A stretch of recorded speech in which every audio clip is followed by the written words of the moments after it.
Okay, and again, let's go back to the car analogy, because that is always very helpful. And the first thing we have to do on the mitochondria is put the right fuel in the tank.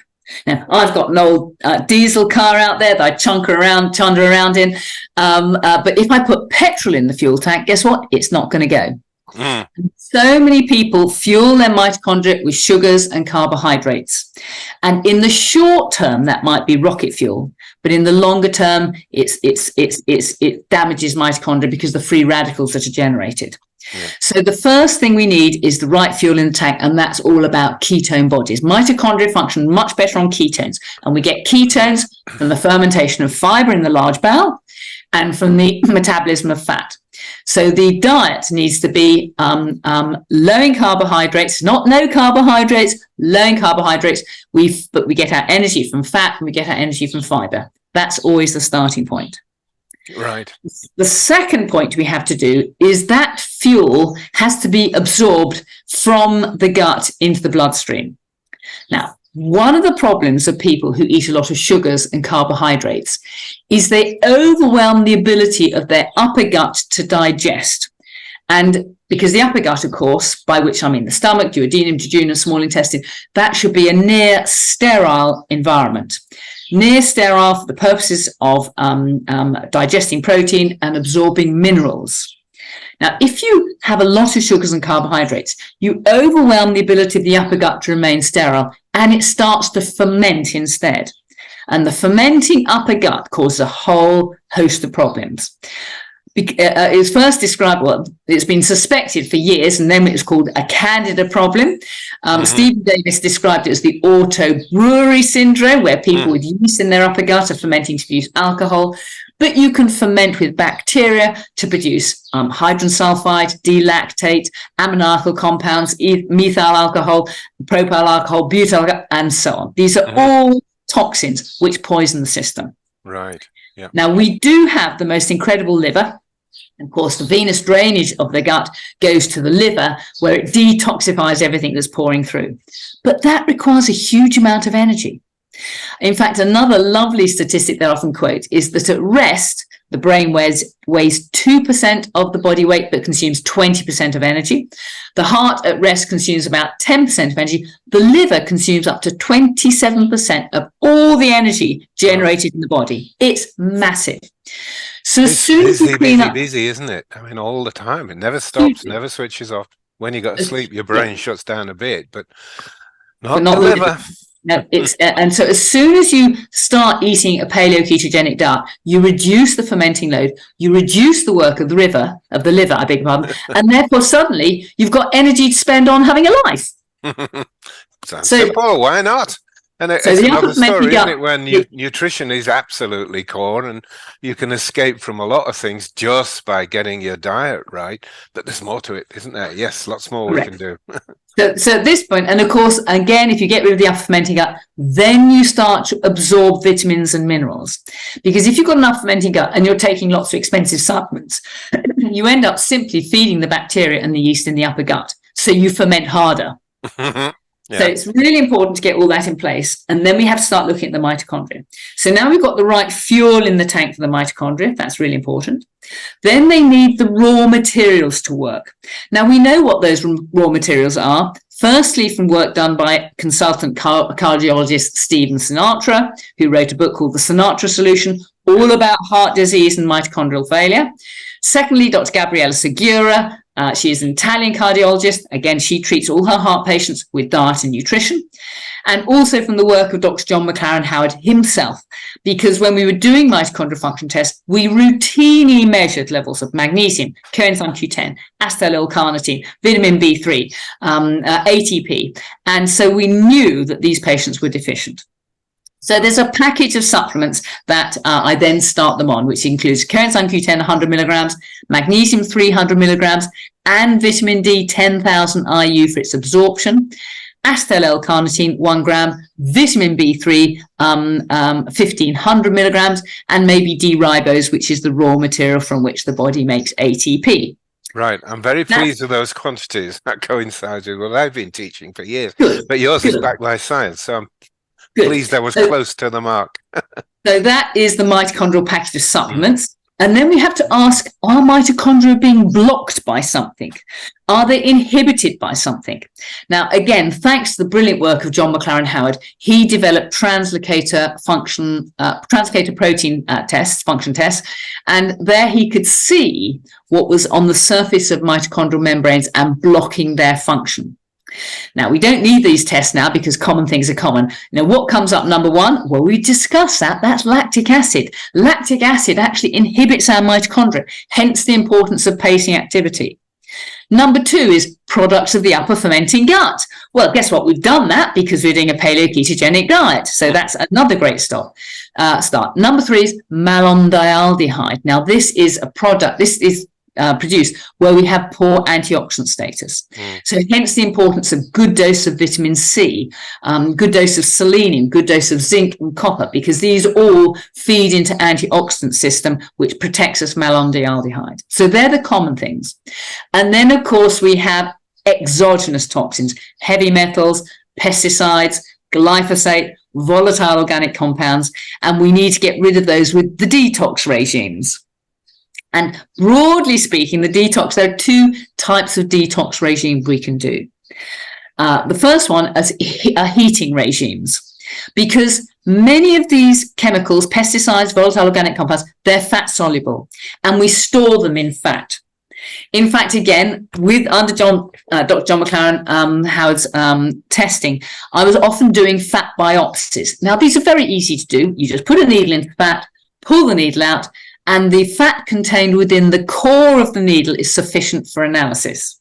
We used to do that with whales. I went sailing with Roger Payne's team on his yacht when I lived in Sri Lanka. And that's exactly what we did. They had crossbows, fired it into the skin of the whale and hauled it out. And then it was fat, perfect for testing and a bigger scale.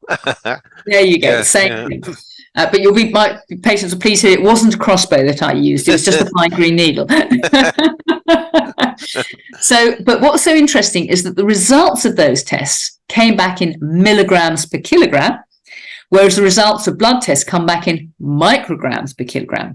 So what that tells you is that the levels in fat are 100 to 1,000 times higher than those in the bloodstream. And this illustrates one of the problems of detoxing, because you risk mobilizing those chemicals into the bloodstream and causing an acute poisoning.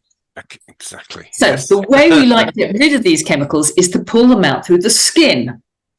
And we can do that with heating regimes. Now, it doesn't matter what the heat is. I love far-infrared saunas.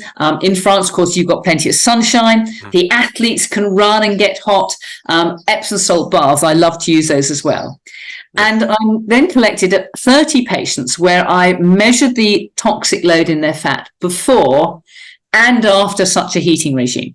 Now, central to the heating regime is also the showering off afterwards, because the heating mobilizes the fat-soluble chemicals from the fat onto the lipid layer on the surface of the skin, from whence it's washed off. So the showering after is as important as the heating regime. Yes, yes. And that's why I like Epsom salt baths, because they wash you off as the chemicals come out. So it makes life a little bit easier for my very sick patients. Yes. And can I just, Danny, sorry, I thought you'd finished that sentence. I do apologize. But how much Epsom salts would you put in a typical bath, shall we say? Give us a practical tip here. This has been worked out by Rosemary Waring with research at Birmingham, where she took 19 students and she asked them to Epsom salt bath every night for 2 weeks. And she measured their magnesium and sulfate in the blood and the urine before and after. And in every single case, the magnesium came up in the blood, so did the sulfate. So it's well absorbed through the skin. And the answer to your question is about a pound of Epsom salts in a bath. And you can buy that very cheaply from epsomsalts.co.uk, and you can have a 20 kilogram bag delivered to your door for about 35 quid. So each bath costs you about a pound. It's cheap, effective, brilliant medicine. Yes, yes. Wonderful. All right. Thanks for that practical tip. Now, can you remember what I interrupted? Indeed. So then I did fat biopsies on 30 patients before and after. And what was so interesting is that in every single case, the toxic load came down. Now, what this tells me is we don't have to do expensive tests anymore because they're not going to change management. And the fact of the matter is, I've done fat biopsies on sick people and I've done fat biopsies on normal people, and I have never seen a normal result. We are all carrying a toxic load of pesticides and volatile organic compounds. So what that means is, don't wait for the result. Don't wait for pathology to arise, whether that's Parkinson's disease or Alzheimer's or cancers. Get on and do it now. We should all be doing heating regimes followed by showering off. You might be running. If you're fit enough to run, please go running and have a shower. If you've got a sunny day, go in the sunshine and then swim afterwards. So this is why I love my patients. They go on holiday with sand, sunshine and sea, because it's a detox regime. I recommend Hawaii. Have you heard of thermal chamber depuration? I mean, it's pretty much what you're talking about. It's something I write about, under that name. Depuration is something, it's like washing oysters. You just send enough water past the oysters and all the toxins are gradually eliminated. So it's depuration. Thermal chamber, but not sauna, because saunas are too, well, I think they're dangerous. If you go up to the very high temperature, you can't stand it for more than about 15 minutes. If you use thermal chamber, like far infrared sauna or a low level steam sauna, then you get this sweating effect and all the toxins come out, but without, you can stay in there for an hour and a half if you want. It's not going to kill you, whereas a real sauna would kill you for sure. That's exactly right. But again, you don't have to sweat for it to be effective, because we're talking about fat soluble compounds. Of course, sweat is a water soluble liquid. It actually just comes through the skin. It just evaporates off, just like if you warm something up, then it starts to evaporate. And as I say, then it's on the lipid layer of the skin. See, sweat will run off you, but that won't let you detox. No. You still have to wash it off. It's the fat on the fat on the skin that then dissolves, and you have to wash the fat off the skin, and that's when you get the result. Good. You and I must talk about thermal chamber depuration one day, and let's maybe we can publish a booklet on it. I've been talking about it and writing about it since the late 90s, late 70s, early 80s. Anyway, let's move on. More about how we love our mitochondria. Okay. What's next? So now we've got the some of the pests, the chemicals out, but the other one is heavy metals. Heavy metals do not come out with sweating regimes because they get stuck in the organs. Now, there are some nutritional interventions which we know gets rid of heavy metals, like vitamin C, like iodine, like glutathione, like minerals. So the idea here is that if you become mineral deficient, and of course zinc deficiency, as you know, is very common, when the body needs that trace element, it will grab something that looks similar. And if there's lead swirling around, or there's cadmium, or there's arsenic, it'll grab that instead. So these minerals actually get incorporated into enzyme systems. And of course, the enzyme doesn't work because it's the wrong metal there. So this is why they don't come out in sweating regimes, because they're stuck in the tissues. So the way we deal with that is we saturate the body with friendly minerals by taking a good multi-mineral complex, making sure it's absorbed with a non-fermenting upper gut. And then when those enzymes are renewed, they will then grab the correct mineral, which might be zinc or selenium or copper or manganese or whatever, displace the heavy metal, which can then be grabbed by glutathione. So glutathione is another very important detox. So it's water soluble, and it can be passed out either in the urine or maybe throughout the bile ducts in the feces. Right. So that's a very good start. Can I ask you a question related? What, if you have an opinion or would like to pass it, but what do you think about oral EDTA? I mean, I used to give IV chelation drips, but correct. Well, I tend to use DMSA because EDTA, I think that has to be given per rectum for it to be absorbed well. But DMSA, I love DMSA. It works reliably well. And yes, that's another way to collect and take out heavy metals. Now, the thing to be mindful of here is that the very sick patients can be made worse by oral chelation therapy. So always start low and go slow. A typical dose would be 15 milligrams per kilogram of body weight taken weekly. Now, the key to remember with oral chelation therapy is it doesn't just chelate out the unfriendly metals like arsenic, cadmium, mercury, aluminium.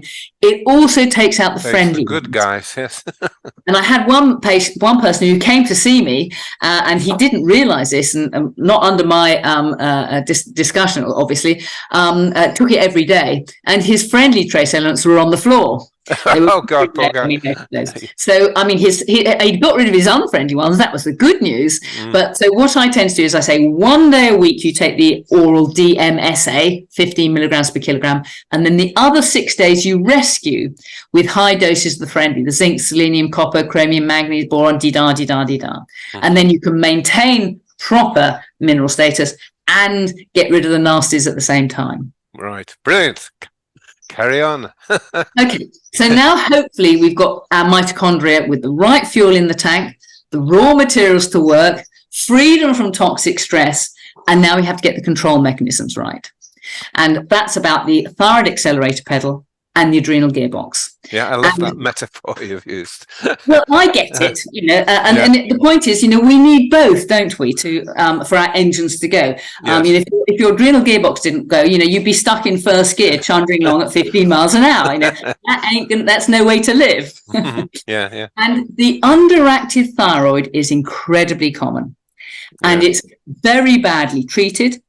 Is often underdiagnosed. The diagnosis is often missed, and even when it's when the diagnosis is achieved, very often people end up being underdosed.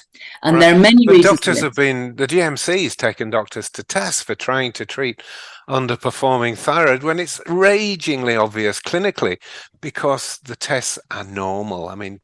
Correct. That's the awful thing. The doctors don't treat patients anymore. They treat blood tests. Yes. The blood test is what I call the course tuning. And then the how do you feel is the fine tuning. Now, I've been very naughty. I've written a book about this. I've called it The Underactive Thyroid. Do it yourself because your doctor won't. So true. It's a shameful and parlous state of affairs, but that is the truth of the matter. Right. And the joy is I like to give patients all the, as they call it, the rules of the game and the tools of trade so they can sort themselves out. And we can do this easily with the thyroid. The tools of trade are easily and cheaply available online. The rules of the game are in my book and also on my website. So please, do it yourself, work it out yourself from first principles. And my guess is, Dr. Kenneth Blanchard, American consultant, after he retired, he didn't dare write the book until he'd retired, reckons that maybe up to 30% of Westerners have an underactive thyroid.